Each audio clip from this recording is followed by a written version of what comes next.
How's it going, everybody, and welcome to Just Know He's podcast. I'm your host, Ryan. And I'm your host, Daniel. And today we're doing a podcast. Woo! If you're new to the channel, please smash the subscribe button, hit the like button, and also comment what you guys want us to talk about next week. Guys, I'm so sorry. I am very sick. I'm very sick. I can't stop coughing. It's crazy. I can't believe it. Yeah, and you've tested negative multiple times. Yeah, So it's like, I'm sorry if it sounds funky. Yeah, I'll take it away. let's get right into it. Okay, starting off with some movie news. Let's talk about some Transformers G.I. Joe. Oh. Derek Connolly, he actually was the one who wrote Jurassic World, will be actually writing this movie. Okay. And they're confirming now that Chris Hemsworth is going to be starring in it. I wonder if he's going to be playing a G.I. Joe or is he going to be playing... I would assume a G.I. Joe. It's really cool because he is voicing Optimus Prime Right. in the new animated movie. Yeah, and this is what they're saying. This is what it's going to entail, okay? The crossover feature will bring together two of Hasbro's biggest toy lines, Transformers and G.I. Joe, and it will pit the good guys, the Autobots and the Joes, against their arch enemies, the Decepticons and Cobra. Okay. My whole thing is, I do think now I understand this movie better. As we know, Channing Tatum played Duke in the original G.I. Joe. Yeah. But after Snake Eyes, when Henry Golding played Snake Eyes, they rebooted the whole G.I. Joe franchise. So technically, there is a new Duke that needs to come in. Right. And Chris Hemsworth fits the Duke look, you know? That is true. It also says it's going to immediately take place after Anthony Ramos' character gets recruited. That makes sense. Yeah. Apparently, there's going to be also a new, Coraline-ish type of movie that's going to be coming out. And they said that it's going to be almost like a sequel to Coraline. But it's not directly correlated with Coraline. It's more of a mother coming from a different world into the real world. And she's, wreaking havoc on this one child's life. It's the same creators of Coraline? I don't think so. No. Oh. But it's like Coraline. I see. It's, the concept of Coraline going to a different world and she meets, the other mother, right? This time it's going to be, the other mothers coming into their real world wreaking havoc. You know what I mean? This is kind of big news. Adventure Time movie is currently in the works. Oh, nice. And a prequel series. Wow. So they're going to have a movie and a prequel series. I wonder if it's going to be like a streaming show or if they're going to put on, Cartoon Network. I know. I think it's probably going to be streaming.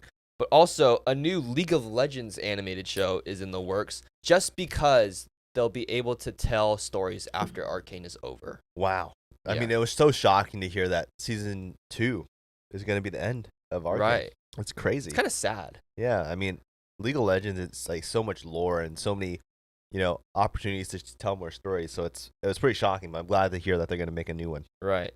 Okay, this is kind of crazy news. When I heard this, I kind of let out a little gasp. So Zac Efron says that the Bet On It dance from High School Musical 2 was improvised. What? The whole thing? He said when they shot that day, they just had no idea what to do. He said, I'm just going to walk the golf course. And fist pump and splash the water. Yeah. Good for you, Zach.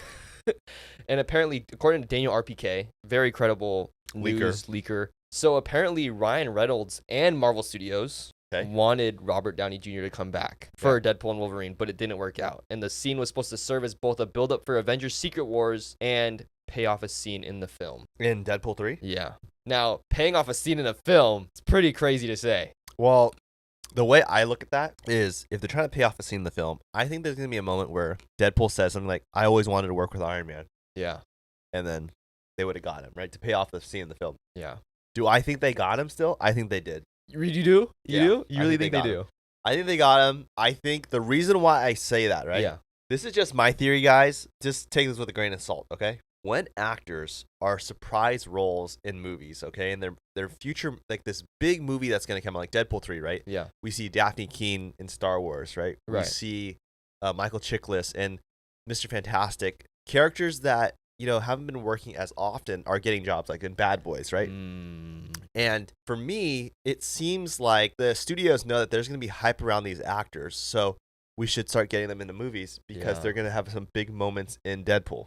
Oh. So a lot of these original X-Men characters and Fox characters have been popping up in movies this year, right before the Deadpool 3 release. So if you see an actor that really hasn't been working much, all of a sudden get a pretty decent sized role, they're probably going to be in Deadpool and Wolverine. Right? Even look at Jessica Alba, right? She just got a role in a Netflix movie. Yeah. And it's not doing that great. I think it has like a 20% on Rotten Tomatoes or whatever it is. But there is a lot of speculation around these actors because people think that they're going to be in Deadpool. Yeah. And now that you see them getting these roles a month before Deadpool, like their movie's coming out, right? Right. There's a lot of rewatchability. There's gonna be a lot of buzz around them. People are gonna go back and watch the movies that they're in. So studios are like, hey, we should get them. Okay. Yeah. So for me, when I look at Robert Downey Jr. and what he's been doing, he's been very vocal about wanting to come back as Iron Man. Yeah. He said that, he wants to come back for a special project, right? Right. Now, sure, Secret Wars sounds like it's going to be amazing, right? But as of right now, the most special project, the most epic project he could be a part of is Deadpool 3. Right. So that is his special project. So my whole thing Yeah. is, right, if he's vocalizing that he wants to come back, right, he's already planting that seed to get people talking. Yeah. Just right around the corner for Deadpool 3. Right. Like, it's, Ryan Reynolds is so smart and Marvel's so smart. And I know that Robert Downey Jr. proved what he wanted to prove. He got his Oscar. Yeah. He's open to coming back. I'm sure he would be down to come in for a little bit in Deadpool 3. Yeah, that is true. Okay, so if you guys didn't know, in China, they actually had a 30 to 40-minute screening of Deadpool and Wolverine, and they actually showed people the movie. It is really shocking to me that Yeah. they did that because, Marvel's usually really secretive. Right. I mean, remember like Endgame, Infinity War, it was so secretive. Yeah. Spider-Man No Way Home. And Deadpool 3 has just as much hype and like wow factor. Right. So for them to be doing marketing campaigns where they're going to let audiences see the film early with the possibilities of it getting out, it's crazy. Yeah, so spoiler alert, if you guys don't want to hear what people were saying about it, I'm just warning you now. I'm going to talk about it, mute it, and just watch my mouth move or I'm going to start talking about it now. Okay. So this is what people are saying. It's overall very violent and funny, great action sequence, great score, and very emotional scenes. Very emotional scenes, I feel like, is a big thing because, like, we don't get much emotion in the trailers, like, really. But if you look at Deadpool 1 and Deadpool 2, it's very emotional. Yeah. Right? Like, it's comedy, but every movie had a very emotional message to it. Right. Okay. It has a very violent connection with the end of the Logan film. Now, I'm just going to say something that could be right, it could be wrong. Okay? If they're going to say it has a violent scene to do with the end of Logan, what happened at the end of Logan? Logan died. Right? So, there's also been the speculation when Deadpool's fighting in the snow that they're where Wolverine died, where Logan died. Now, when you're looking at the scene where Deadpool's fighting the TVA agents in the snow, he's not using his swords. Right. They're in his back still. They're in his back, right? You see him throw some dagger-looking things that we don't know what it is. It could be Wolverine's claws. It might not be. Right. But there's also a scene where he stabs a TVA agent and like rips something out, right? And he's holding like a weapon, but it actually looks like a bone. And people are saying that it's an adamantium bone. So the violent scene with the end of Logan could be Deadpool like going to the remains and taking out like an adamantium bone to fight with. It makes sense. It makes sense to me too because when you think about it, yeah, we know in the first portion of the film, Deadpool's going to be searching for variants of Wolverine to find the ultimate Wolverine to help him. Right. So it makes sense that he's going to go to the Logan, be like, oh, this Wolverine's dead, and then, Yeah, that brings me to my next one. Okay, so they say there's many variants of Logan. Right. Including a zombie version. Right. Now, this is crazy, right? Because we really don't know who the variants are being played as. They're just saying many variants of Logan. And this is within the first 40 minutes of the movie. Yeah. We know the movie's going to be like 2 hours and 7 minutes. Yeah. So, like, that's a lot within the first 40 minutes. Yeah. Is it only going to be 2 hours and 7 minutes? I think so. Yeah. So they showed too much of the movie, I think. Yeah. They showed a lot. Okay. So many jokes about Fox and Disney, which we already expected. Many cameos. That's like just one sentence. Many cameos. First 40 minutes, many cameos. Now, I don't know who they're saying, but it's going to be a lot, they said. Seems like the scenes we saw in the trailer are all within the first 40 minutes. So everything's shown. See, that's where it's crazy. Yeah. Everything in the trailer is within the first 40 minutes. So you're telling me when Deadpool and Wolverine are jumping through the sling ring portal, that's within the first 40 minutes. That's crazy. Wait, so that means there's still an hour and 20 minutes to go? Yeah. Okay, but that's actually really big news. Seeing that everything in the trailer is within the first 40 minutes. Because that means that the sling ring thing, they're going to be jumping through this sling ring portal a lot more times. Yeah. Because you're telling me that happens in the first 40 minutes. They're making that seem like that's like the final scene. Like that's going to be the final blowout fight.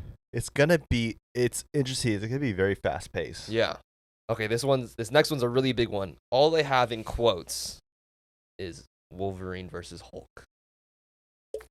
Now, that is crazy. Didn't I say a theory about that? Yeah. Yeah. So it's just crazy that this is in the first 40 minutes and we're getting Wolverine versus Hulk. And it kind of confirms the fact that a lot of people are saying, like, in the new TV spot, when Deadpool tells Wolverine, like, people have been waiting decades for this fight, it doesn't seem like he's actually saying that in that scene. Like, it's just a soundbite from another scene. Right. And it could be. No one's waiting for him to fight Sabretooth. Yeah. For decades. Come on. No way. We saw that. Yeah, we already saw that. So, Wolverine versus Hulk, apparently confirmed. I wonder if it's Ruffalo or it's going to be Norton. It's got to be Ruffalo. Yeah. Because Sean Levy did post a picture of Mark Ruffalo with Ryan Reynolds, and there's like a Deadpool and Hulk symbol on the picture. So yeah, they worked on the Atom Project together. Yeah. And we know Jennifer Gardner from Elektra is going to be in it. Okay. Another one is Lady Deadpool wore a mask, but sounded like Blake Lively. It's got to be her. Why wouldn't it be? Why not? Like, okay, even if they don't show her face, yeah, it's totally Ryan Reynolds' like comedic move to put Blake Lively in the suit and just never show her face. Yeah, I think there's one of two ways this goes. It's either Blake Lively or it's Ryan Reynolds. Oh. Like, they make him look like a girl. That would be actually funny. And they just use Blake Lively's voice? Yeah. Yeah. Okay, this last one, it says it felt like a combination of the feeling of Avengers Endgame and the nonsense of Deadpool. Now, Endgame, we know that's like one of the biggest Marvel projects ever to date. And the mood was very tense, right? Like, yeah. You don't know if people are going to die. You don't know if they're going to be able to come back. Oh, that's a good point. Oh, that makes it kind of crazy. Yeah. With the nonsense of Deadpool. So that means that this movie is just going to blow us out of the water. Yeah, it's got to. I'm shocked that they revealed so much, but that means they have so much hidden still. Yeah. I do want to say one thing. I know Sean Levy said that all the cameos in the movie, his goal was to not make the cameos any part of the story, like a main part. Oh. So that they could have them, and if they don't get them, they don't get them. Or, you know what I mean? Like, they couldn't get certain actors because they didn't want to rely on the cameos to carry the story, which is very interesting to me, right? Like, No Way Home, you really couldn't have the movie without Toby, right? Yeah. Or Andrew, right? Right. If you bring one in, it's kind of weird. Like, the story revolved around all three. Yeah. But this time around, they're not going to have the cameos be revolved. It's like the story revolve around them. Oh, so they're kind of just going to be there, but not really have much to do with it. Yeah. That's a smart way to do knows, cameos. Though? Maybe he's lying. I don't know. Yeah. Okay, moving on. Apparently, Stranger Things 5 is halfway done filming. Halfway. Maya Hawke has come out and said that they're filming like 8 movies. It's not even like they're filming like for a series. They're filming movies. What do you mean by that? Like, that's how long the episodes are going to be. Oh, you think so? Yeah, they're going to be like movies. That's what she's saying. Thanks. So each episode might be like an hour 30 or something? It could be. 2 hours? I mean, you look at season 4. Yeah. Those episodes were long. They're like 50 minutes to an hour. So, this being the last season, I think they're going to go all out. Yeah. Okay, and here's another thing. Apparently in 2025, according to Daniel RPK, Young Avengers is going to start filming. Young Avengers, I really am excited for. There's just a part of me that feels like, I know we need to move on from Robert Downey Jr. and Chris Evans, but it's just hard to imagine a world like in the Marvel Universe without them. Right. Like, they just need to be around still. Yeah, like they made too much of an impact. Well, it's just kind of, they're just such pivotal characters that it's kind of weird all of a sudden that they're gone. Yeah, it's really crazy to think about that one day they're going to be replaced. Like, a new Iron Man's going to have to come in. A new Captain America's going to have to come in. Yeah, at some point. Yeah. Which is fine. Right. Okay, I guess, like, my whole thing is, it doesn't have to be them. Yeah. But the character Iron Man, the character Captain America, well, we do have Sam Wilson. When it comes to Iron Man, though, I think just an Iron Man needs to be present. Yeah. It's just kind of weird, you know? Yeah, like, there's no person to, like, I get what you're saying. Like, there's no really person to look to for these other people. Like, for these other heroes, really. Yeah, I mean, I think they're so lost. Yeah. Like, they don't even know who's an Avenger. Right. Right? Like, it's just kind of up in the air right now. Yeah. And that leads me to this next news story, is that Benedict Cumberbatch, I don't know if he was allowed to do this, but he had announced that he's going to be in Avengers 5. Whoa. Which is pretty shocking because we see at the last time we saw him, right? Yeah. He's with Clea. They're going to go try to solve the incursions. So either Avengers 5 is going to involve them fixing the incursions, or there's going to be another Doctor Strange movie before. Ooh. But what's weird is, Doctor Strange isn't a Avenger, right? He labels himself as not an Avenger, but he appears in all these Avenger films. Yeah. Dude, at this point, just own that A, man. Just get that A on your chest and just roll, man. You're showing up for all their battles anyways. Yeah, but see, like, who is an Avenger right now? Really? I would just say Sam Wilson. Sam Wilson, Clint Barton, maybe? It's hard to say though, right? Because he's kind of removed. Yeah. Thor's kind of removed. Clinton Barton's really removed, isn't he? Technically, yeah. Yeah. But see, that's where it's confusing. Like, who's the Avenger? Shang-Chi? We don't even really know if he's an Avenger. Yeah. Because Well, he gotten approached by Wong. and Carol Danvers. And, okay, yeah. Wait, no. And Mark Ruffalo, right? Yeah. So that makes him an Avenger. Okay. So, I guess Carol Danvers, Mark Ruffalo, they're trying to figure out, like, what the rings are, like, signaling. Okay. Now let's talk about this. Now, recently on Google Earth, if you type in these coordinates, okay, you'll find in California in the desert, there's a location where it looks like a spaceship, and you see all these tanks around it, and they're pointing away from it as if they're defending it. Now, some people say it's a lake. Some people say it's just like a government testing site. But Yeah. it's just a little strange to have that shape with tanks around it. It is very strange. See, like, what it's so weird because why would the tanks be pointing away from it? Right. Like, it's protecting what's inside. Like, Yeah. what the heck do we need tanks to be protecting that's in there? Right. There's got to be something crazy in there. I mean, why even have tanks? I mean, if you look on Google Earth, that thing looks massive. The tanks look like little ants, Yeah. right? And you're going to tell me they have tanks all around the perimeter of it, Right. pointing away from it, making sure nothing gets near it. Right. And it's not like they have soldiers with guns there. They have tanks. Yeah. So if you guys want to check it out, I'm sure it'll be on the screen here to go look for yourself. But yeah, I went on Google Earth, you type in the coordinates, and it will show up, and it's really bizarre. Another theory I want to talk about, this is kind of like a well-known theory that, the SpongeBob Krabby Patty, the secret ingredient, right? Everyone's trying to figure out what's that secret ingredient, the secret formula. And the theory is that it's actually crab meat, right? Because when you look at Bikini Bottom, right? You don't see any crabs besides Mr. Krabs' parents. And sure, people might try to argue that you see Larry the Lobster, right? Right. But he's that's a a lobster, lobster. right? We're talking about crabs here, so you don't see any. When you look at the Krusty Krab, right, the shape of the Krusty Krab is actually in a crab trap. Like, that is the actual physical crab trap. Yeah, if you look up a crab trap and you compare it to the Krusty Krab, it's the same exact thing. Same exact.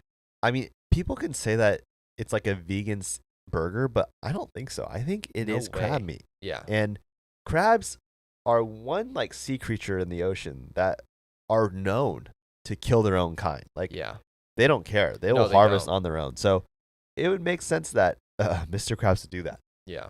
I actually saw, like, crabs eating each other. It's pretty, like... How do they do it? Like, they literally just start picking each other apart and eating them. That is so crazy. Yeah. That is disgusting. Maybe we could put a clip in right now. Another theory, though, that I've talked about recently, that we've talked about before, is actually the theory that Frozone should have died in The Incredibles. Yeah, I totally... as a kid, it went right over my head, but I stand by this theory. So when you guys look at when Mr. Incredible fights the first Omnidroid on the island, he beats it like really easy. Like, these Omnidroids are supposed to know the weaknesses of the hero they're trying to kill. And Mr. Incredible just took it out like it was nothing. But if you look at it, this Omnidroid was actually supposed to kill Frozone because the eye was blue, showing it matched Frozone. But then when Mr. Incredible was fighting it, it also lured him to the volcano. And we see that when Frozone's in hot places, he can't use his powers. So why else would an Omnidroid lead a hero to a volcano if that wasn't its weakness? Right, and even when you look at back when Mr. Incredible and Frozone are in the bank, right? Yeah. They're in the bank, and, he can't use his... No. Yeah, he can't use his powers, right? Mirage is spying on them. Right. Right, and Mirage says, like, oh, he's with the fat one still, right? Yeah. So... the fat one, if you look at the physique of Mr. Incredible and Frozone, Mr. Incredible is obviously the fat one compared to Frozone. And what that shows is that when Mirage says he's with the fat one still, it means that her surveillance, her job is to survey Frozone, right? Because Mr. Incredible is irrelevant to her almost. Right. Her main focus is Frozone, the skinny one. And when you look at when Mr. Incredible fights the second Omnidroid, Syndrome stops it from killing Mr. Incredible. Yeah. And that one had a red eye. Right. Literally proving that that one was made for Mr. Incredible. Yeah.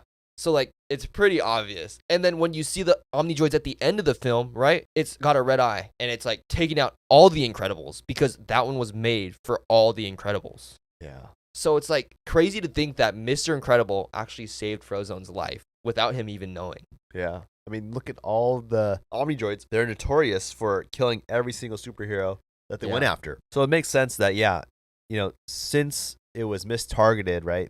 Mr. Incredible was able to get an Omnidroid that wasn't meant for him. Right. So in turn, it was a little easier to destroy. Yeah. So Mr. Incredible saved Frozone. Frozone was supposed to die. He's supposed to die, but he's still here. Guys, thank you so much for watching this podcast. If you're new to the channel, please smash the subscribe button, hit the like button, and comment a theory or fact or news that you want us to talk about next week. I'm sorry I'm sick. I hope you are able to bear through this podcast. And we'll see you guys tomorrow on TikTok. And we'll see you guys next week on Apple Podcasts, Spotify, and YouTube. We'll see you on TikTok. God bless you guys. Love you. Sorry, I can't even talk. See ya. See ya. Love ya.